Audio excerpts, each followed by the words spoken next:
High friends, welcome to Suma's journey in Assam. আর একটা mini ব্লগে তোমাদেরকে একদম স্বাগত জানাচ্ছি। আর এইসব ব্লগ জানো তো খুব ফুর্তি লাগে তোমাদের সাথে শেয়ার করতে।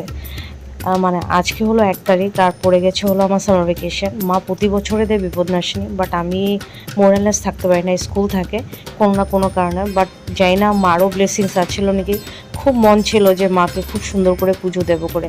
তো আগে ভাগের থেকে খুব সুন্দর করে বাজার টাজার করা হলো। আর এই দেখো, প্রতি বছরে ভাবি কি জানো তো, পুজোর কাজটা সেরে, বিকজ খুব আর্লি মর্নিং ওঠা হয়, আমাদের বাড়ির লোকও খুব কম, কাজের লোক পুজো পুজো দেওয়ার থাকলে না আমার মতো মানে কি পুজোর আর এদিকে রান্নাবাড়িও থাকে, তো মোরালে সব দিকটাই ম্যানেজ করতে হয়, তো করে ওঠা যায় না, সম্ভব হয় না। তো এভাবে আমরা চেষ্টা করি যে খুব তাড়াতাড়ি উঠে পুজোর আয়োজন, বিকজ বলেছিল যে 9টার আগে আসবে। তো নুপুর দেয় সবসময় মোরালেস আমাদের পুজো করে। আর এই যে নুপুরদার পুজো ভীষণ ভালো। হ্যাঁ, যেটা বলছিলাম যে পুজোর সময় সবসময় ভাবি যে কাজ ফাজ করে না, সুন্দর করে শাড়ি পরে সবাইকে দেখি ব্লগ করতে আর কি, এইভাবে সুন্দর করে বসে দিয়ে দেয়। বাট আমি না লাস্টে গিয়ে না সব সময় এত ক্লান্ত হয়ে যাই আর করেই উঠতে পারি না সেই জিনিসটা।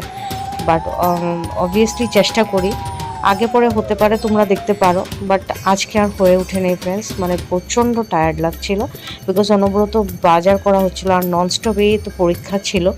সবাই মিলে জুলে তারপর লাস্টে মানে প্ল্যান তো প্রচুর করা হয়, বাট এক্সিকিউট সেভাবে করা হতে পারে না। বাট যেটা এক্সিকিউট মানে মেইন হলো পুজোটা খুব সুন্দর করে হয়েছে। আয়োজন যেভাবে করব বলছিলাম সেভাবেই করা হয়েছে, আর খুব ভালো লাগলো সুন্দর করে। আমি পুরো ব্লগটা তো উঠাতে পারিনি, বাট যত পেরেছি সম্পূর্ণ সব কিছুই করলাম আর করা হয়েছে। মাও ভীষণ হ্যাপি, বিকজ সবসময় আমিও থাকি না পুজোতে, মা আর মোমো মিলে মিলেই করে, তো মা ভীষণ খুশি এরকম পুজো দেখে। আর লাস্ট বাট নট লিস্ট, এই যে দেখো এখানে আরতি হচ্ছে, আমরা সবাই মিলে একে মানে সাথে সবে অঞ্জলি নিলাম। সেগুলো তো আর শ্যুট করতে পারিনি, বিকজ এক্সট্রা কেউ নেই, বিকজ আমরা সবাই নিয়েছি অঞ্জলি। আর তো এই দেখো, তো লাস্ট বাট নট লিস্ট মা পড়লো হলো পাঁচালিটা, সেভাবে সারলাম। আর পুজো টুজো সারার পরে এবার হলো তো দুপুরবেলার খাওয়ার পালা। প্রচুর দেরি হয়ে গেছিল, 11:30 বেজে গেছিল। আর এই দেখো এগুলো প্রিপারেশন করেছিল। এই দেখো, এটা বানিয়েছি হলো শাহি পোলাও। আর এদিকে দেখো এখানে আছে হলো ডাল মাখানা, এদিকে আছে হলো এই যে ক্রিমি পনির, আর টপিংসে দেখতে পাচ্ছ যেগুলা দেখা যাচ্ছে কাসুরি মেথি গার্নিশিং করা হয়েছে।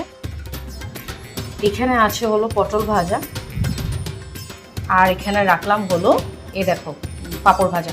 তো ফুল প্লেটিংটা আমার ফেসবুক পেজে অলওয়েজ থাকে দুপুর 2:30টার আগে, তো এখন তোমরা পেয়ে যাবে সেটা ফুল প্লেটিং। যদি তোমাদের এনজয় করতে হয় তো go to Soma's journey in Assam Facebook পেজটাতে, ওকে? তো ফ্রেন্ডস, আশা করি তোমাদের আজকের ব্লগটা ভালো লাগলো। আর যেহেতু আমার সামার ভ্যাকেশন পড়েছে, কমিটমেন্ট দেবো না কেন কোনোবারই রাখতে পারি না, বাট চেষ্টা করব মিনি ব্লগস এমন নিয়ে আসতে। আজকের জন্য আসলাম, কিন্তু ভালো লাগলে লাইক শেয়ার অবশ্যই করো। বাই।